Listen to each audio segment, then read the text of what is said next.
ಅಜ್ಜಿ ಅವನ ಕೈ ಹಿಡಿದು, ಅಷ್ಟೇನಾ ಬಂಗಾರ, ಇಡೀ ಚಾಕ್ಲೇಟ್ ಅಂಗಡಿನೇ ತಂದು ಕೊಡ್ತೀನಿ ಬಿಡೋ ಕೂಸೆ ಎಂದು ಹೇಳ್ತಾ ಸಿಗ್ನಲ್ ಬಿತ್ತೆಂದು ಇನ್ನೇನು ರಸ್ತೆ ದಾಟಬೇಕಿತ್ತು. ಅವರ ನೀರಕ್ಕೆ ಸಿಗ್ನಲ್ ಹಾರಿ ಬಂದ ಲಾರಿಯೊಂದು ಅವರನ್ನ ಗುದ್ದುವಂತೆ ಸ್ಪೀಡ್ ಹೆಚ್ಚಿಸಿತು. ಇನ್ನೇನು ಗುದ್ದೇ ಬಿಟ್ಟಿದೆ ಎನ್ನುವ ಮುನ್ನವೇ ಅಜ್ಜಿ ಮತ್ತು ಚೋಟು ಕೈ ಹಿಡಿದು ಬೇಗನೆ ರೋಡ್ ದಾಟಿಸಿದ್ರು.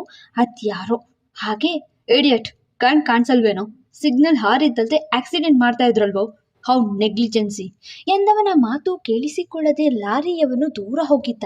ಇರಲಿ ಬಿಡಪ್ಪ ರಜತ್, ನಾವೇ ಬೇಗ ದಾಟ್ಬೇಕಿತ್ತೇನೋ ಎಂದು ಅಜ್ಜಿ ಚೋಟು ಕಡೆ ನೋಡಿ, ನಿಂಗೇನು ಆಗಿಲ್ವಾ ಬಂಗಾರ ಎಂದು ಕೇಳಲು, ಇಲ್ಲ ಕಾರಜ್ಜಿ, ನಾವು ಸರಿಯಾಗಿ ರೋಡ್ ದಾಟಿದ್ವಿ, ಲಾರಿಯವರೇ ಲೇಸಿಯಾಗಿ ಬಂದಿದ್ದು, ಅವರನ್ನ ಲಾರಿಯಿಂದ ಇಳಿಸಿ ಕ್ಲಾಸ್ ತಗೋಬೇಕಿತ್ತು, ಗಾಡಿ ಓಡ್ಸಕ್ಕೆ ಬರಲ್ಲ ಅಂತ ಕಂಪ್ಲೇಂಟ್ ಮಾಡೋಣ ಬಾ ಎಂದ ಚೋಟು.